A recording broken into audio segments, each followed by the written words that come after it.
Tubaniriza nnyo mwenna abatweyunzeeko nnyo ku programu yaffe eno ey'ebifa mu bwengula. Tweyongera okukkaatiza nti oyo alina ekisumulizo eky'omu bwengula oba eky'omu nsi y'omwoyo yafuga ne ku nsi. Olunaku olwali lulungi. Geoffrey Tsapwe omwanjizi wa programu wano ku ebifa mu bwengula ate lunaku lulungi. Tulina omugenyi. Yeah. Hajara, Madam Hajara, tubuuzeeko. Abalabe baffe aba programu ebifa mu bwengula tubaaniriza nera okutubeera wano okutulaba tulokatire kuba olwaleero tuleese omugenyi tubadde tumunoonyeza okumala ebbanga nga tetumufuna naye olwaleero Mukama amutuwadde yita munno akyali eyo ajja atuule muwulirize omugenyi waffe kyatuleetedde amanya gange nze Nakadama Hajara. Lunaku lulungi nnyo ddala obubaka bungi. Tufuna obubaka okuva embaale okuva iganga mubende the whole country yonna muna wano mu central abantu baweereza obubaka bagamba nti mu butuufu beeyongedde okuyiga era balaba ekigambo kya Mukama nga kibakolamu omulimu. Waliwo obulamu obukyuse oba waliwo ebyenjawulo ebikyuse mu bulamu bwabwe. Nga tennagenda mu maaso tuyina omugenyi. Kansabe omugenyi atweyanjulire kuba sijja sobola kumwanjula. You're welcome. Thank you very much. Nja kusaba otweyanjulire start. Kale kaneyanjule ekyokusooka nsanyuse nnyo okuba ku programu yammwe eno ennungi. Amannya gange bampita Stephen Musinguzi Bamutungire ni musajja munyankole. Newankubadde nti oluganda lwange nsegezaako tugenda dukuba ebiraka gemanya gange ndi muweereza w'ekkanisa ya Uganda nakamala emyaka 34 ampeereza mu kanisa ya Uganda ng'omwawule.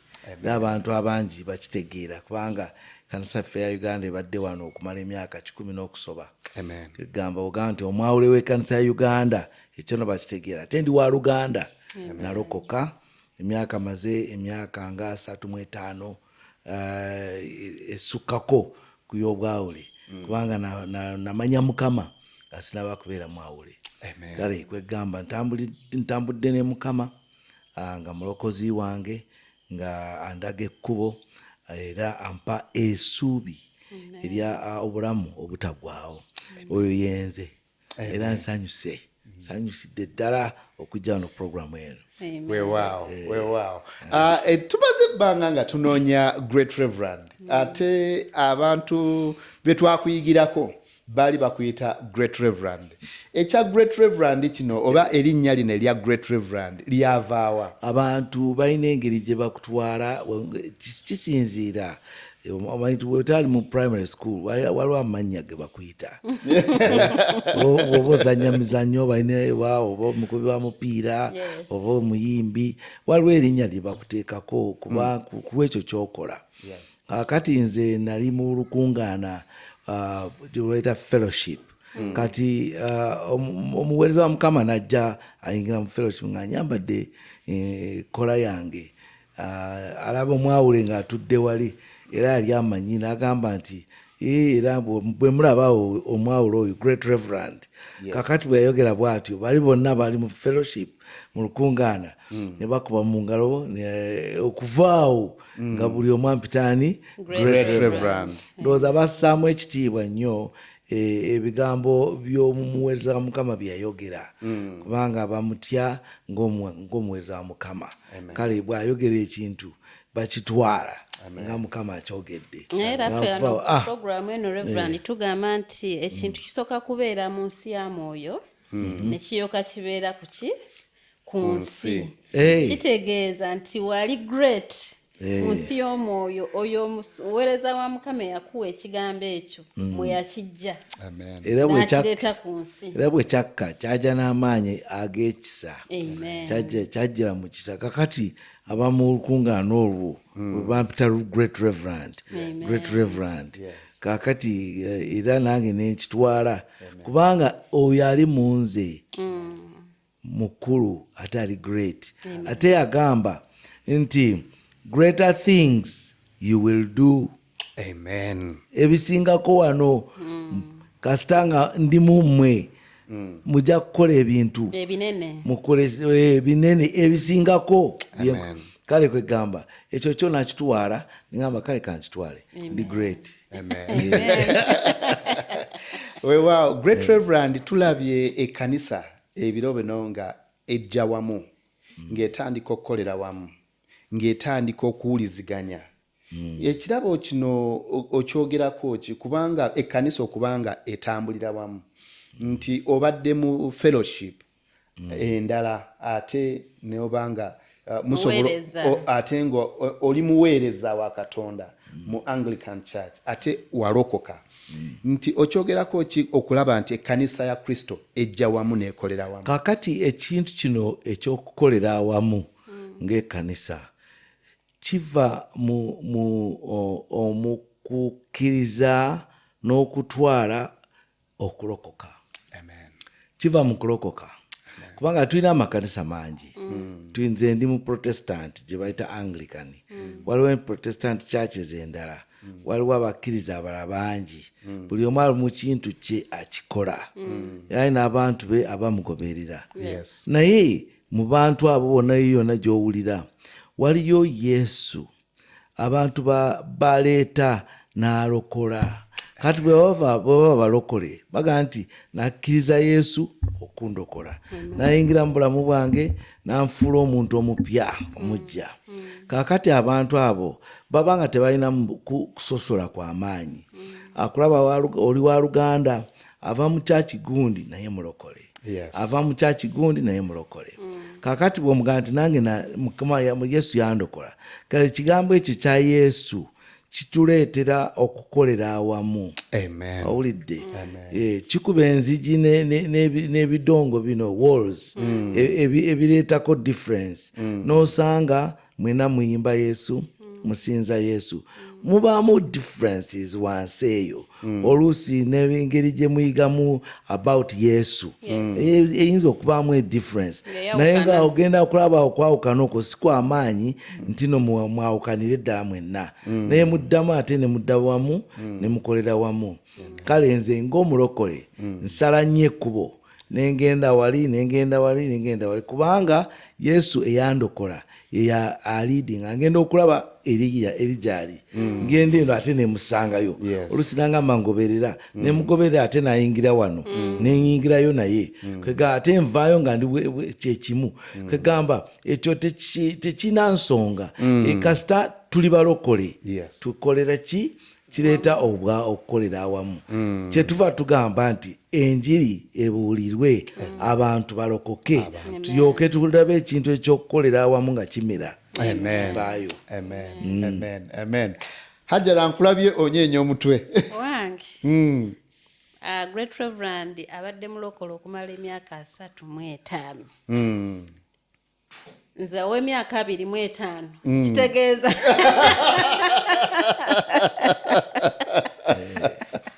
nti anyweredde ku Yesu ate n'amuweereza nga si kumunywererako bunywerezi naye n'amuweereza ate n'amwagala ate n'abeera n'omutima ogw'okwagala okuzza obumu omubiri gwa Yesu Kristo. Ate bw'oba oyagala okumanya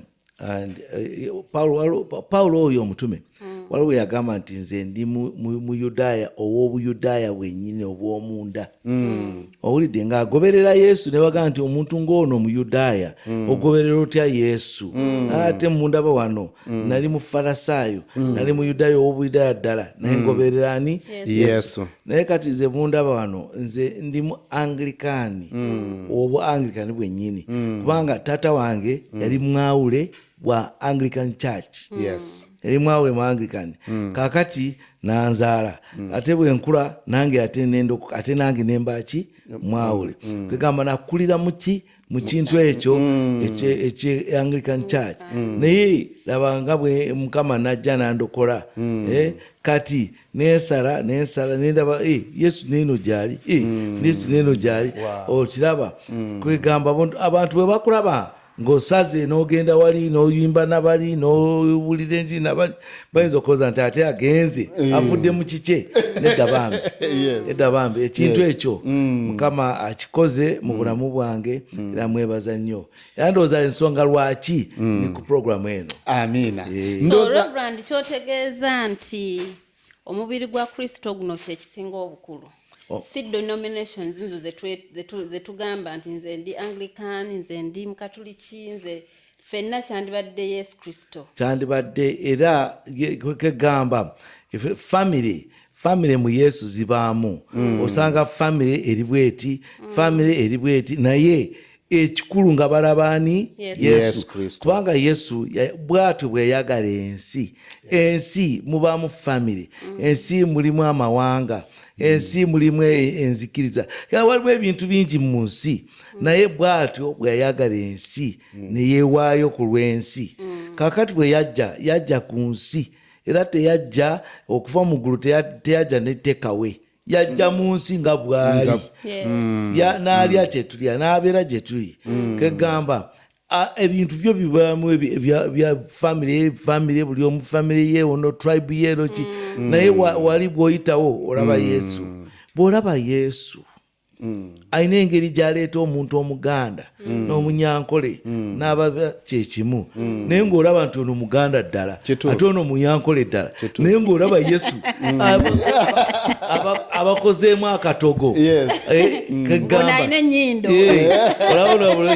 ogenda okulaba omusajja omulugwara ng'addugala ng'ekkala naye olaba n'aleeta wano Omusomali bagamba Yesu n'olaba nti Yesu alina kyakola naye ekyo tekikugaana okuba wa ddiini bweti oba ddiini bweti naye ng'olaba Yesu waliwo engeri gy'akukolamu omulimo n'ofuna obulamu.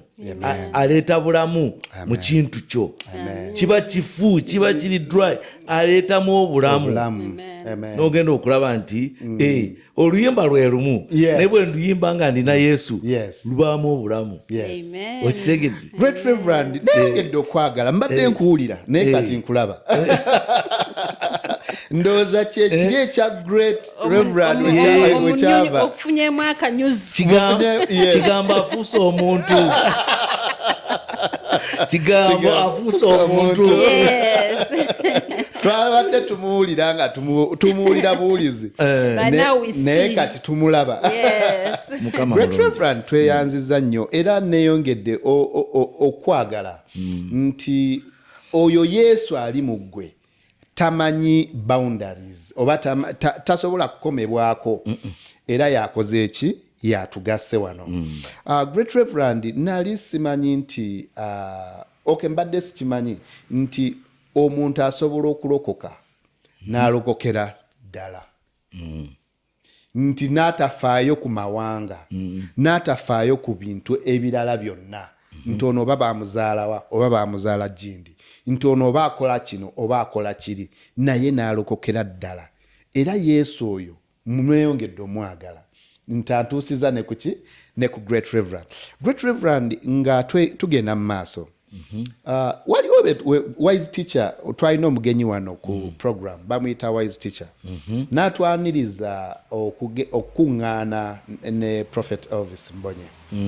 Bwe twagendayo ku olwo twasanga oli kubuulira.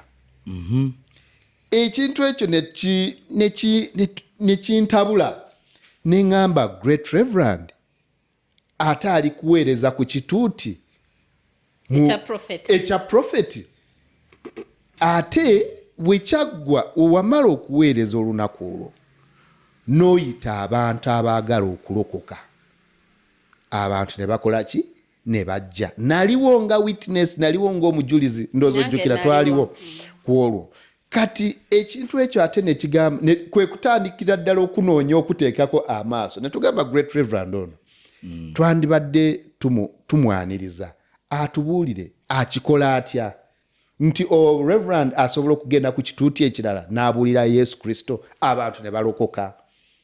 Great Reverend ate nga Great Reverend tanaba kujja nze kwolwo bwe yabuulira nina ebintu bingi bye nayiga nti ng'oggyeko nti alina vast knowledge oba emyaka gye gyakuŋŋaanyiza mu buweereza ebigambo byayogera biba byanjawulo naye ebigambo ebimu byali ayogera ku Yesu nga Yesu gw'amanyi. Yes. Omanyi abantu abamu ayasobola okubuulira Yesu naye nga Yesu owedda owewala gwatala nga tamumanyi tamulabangako tamu experiencinga naye Great Reverend kwolwo yayogera ku Yesu ono nga Yesu mukwano gwamumanyi nga Yesu gwayogera naye Yesu aliwo mubuliwo n'essaawa zino.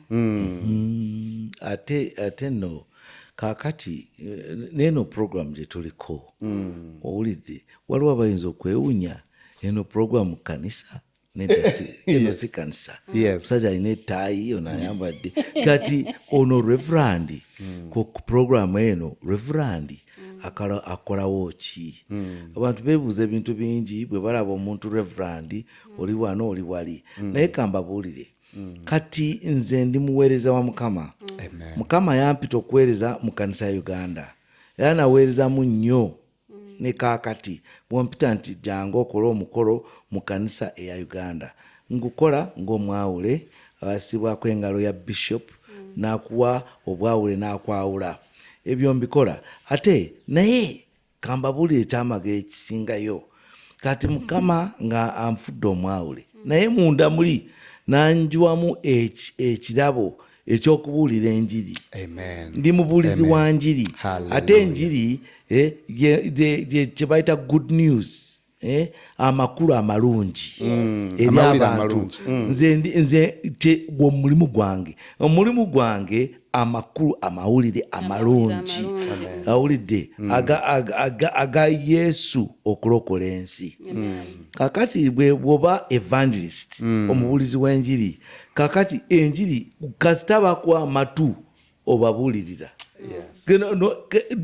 gyonna woolaga kasita omuntu akuwa amatu nagamba kubanga okukkiriza kujjanga owulidde ekigambo. Kakati nali awo neŋŋamba waliwo abakuŋŋaana nnyo mu Kampala muno nenjagala nnyo mbuulire enjiri mu nkuŋŋaana z'abooluganda naye mala okumanya luno olukuŋŋaana sitayiro ki luno balwogerako ki kati lumu nagamba nti kandabe kiki ennyo kye boogera ku nabbi.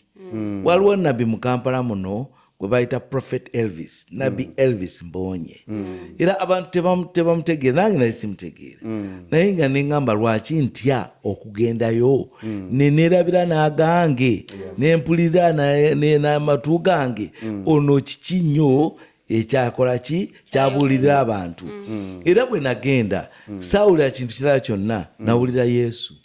Yesu mu kuyimba Yesu mu kubuulira enjiri Yesu kakati nendaba nti luno olukuŋŋaana ng'enkuŋŋaana endala nnyo ze mbaddemu ng'omubuulizi w'enjiri era tekyatwala time wawulira ne bampita ng'omuweereza wa Mukama omubuulizi w'enjiri jangu otubuulirire abantu baffe. Kati nze osobola okugaana oli mubuulizi wa njiri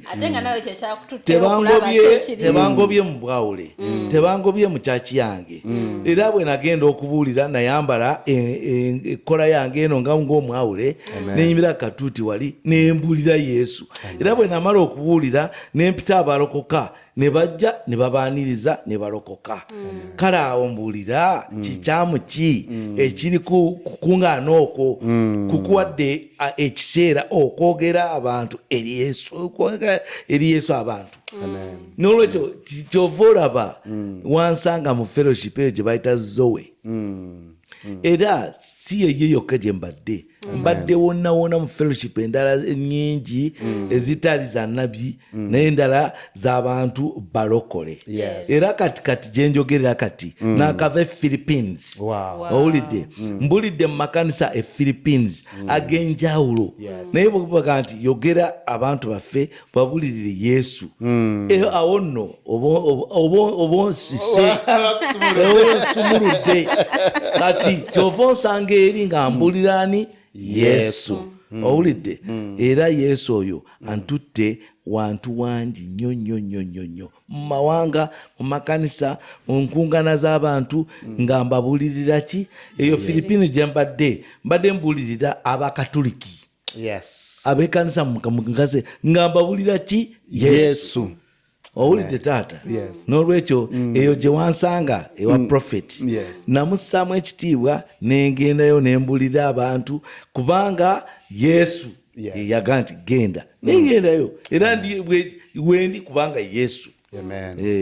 Owulidde era bwanga nti genda muzikita enkya ojja kundaba nga nyingidde naye kimutwalayo Yesu. Madam Hajara, ebintu obiraba? Ebintu byeyongedde okuwooma. Great Reverend neyongera okutegeera lwaki ayitibwa Great Reverend. Era Great Reverend tukussaamu nnyo ekitiibwa olw'obuweereza weeyongera okuweereza eri kanisa era n'omubiri gwa Kristo kubanga olaga obumu. Ekiseera kino abantu abasinga batya obumu naye ng'obumu butuyamba nti omulabe ali atya omu. Ffenna tulina omulabe omu. Era Great Reverend tweyongera okussaamu ekitiibwa. Weewaawo nga tukyeyongera gwe atulira ali awo weeyongera okuyita munno kubanga ebintu byeyongedde okuwooma. Great Reverend abantu bano boolaba batusabye dda batugamba nti Great Reverend omugenyi bw'abazze abawa omukisa. Ate waliwo n'abamu abaagala okukola ki? Okulokoka. Tubadde tukusaba Great Reverend nti otutwale mu ssaala ey'okwatuza obulokole. Kakati wuliriza njagala omuntu yenna awuliriza ate andaba mu maaso obanga tolokokangako olwaleero kyo ozaalibwa buto oba oli musajja mukulu wa mwana muto naye nga oga nti Yesu jjamu bulamu bwange ajja kugirawo ddakiika eyo omukkiriza nayingira mu bulamu bwo ojja kulaba nga ozze buto ozaalibwa ate bw'okulaba okuzaalidwa nga Yesu kati akufula ekitonde ekijja oba kitonde ekijja kati katusabe waliwo omuntu ayagala okulokoka. Katusabe. Ayi Mukama kitaffe gondeese mu programu eno ate kati ompadde ekiseera oga nti bali abawuliriza bakutwale nga Yesu omulokozi.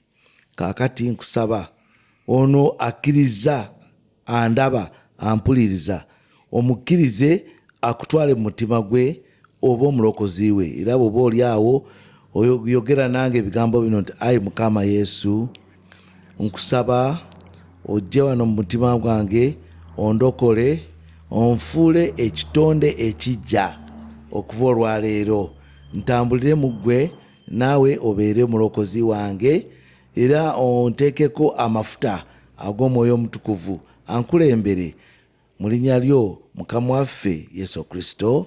Amiina. Weewaawo ndowooza ebintu obirabye tweyanza Great Reverend naye olw'obudde tweyongera okusaba nti Great Reverend lwaki takomyewo? Okukomawo ati bannange mbadde naakatandika kabadde katandika butandisi kano kyegamba newankubadde oluganda lwange lwa biraka naye mbadde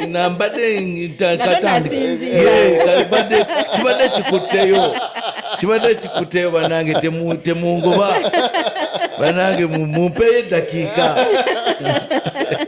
Reverend tumukomyewo ku program eddako. Reverend tumukomyewo ku program eddako kubanga ebintu byeyongedde okunyuma. Great Reverend abantu bano baagala nnyo program eno era oli omu ku bantu manyi batuweereza obubaka batuweereza obubaka nga bagamba nti tubafunire Great Reverend kwe kukunoonya era nja kusaba nti gwe wenna ali eyo wiiki ejja tosubwa program eno kubanga Great Reverend tugenda akkiriza kansuubira okkiriza Great Reverend nkiriza nja kukomawo kubanga kabadde katandika butandisi owulidde taata. Yes. Weewaawo kale tukwaniriza program eddako tweyungeko wano nga tweyongera okutegeera ebikusike ebirungi ebiri mu kukolera awamu. Kiki ekyama Katonda kyatadde mu basajja ba Katonda nga Great Reverend? Waliwo ensonga lwaki Katonda amuleese ku TV eno olunaku olwaleero. Yandibanga yakimanya nti gwe ojja kuba otuddeawo ng'omuwuliriza era ng'alina ebigambo ebigenda okuwonya oba ebyobadde olinako okubuusabuusa, naye olunaku lutuuse nti weeyongere okuyiga, weeyongere okunywezebwa, oleme kuva ano na wali, naye olabe Yesu, oyo Great Reverend gwe yalaba. Mukama akutukumire, tulabagane wiiki ejja mu linnya erya Yesu. God bless you.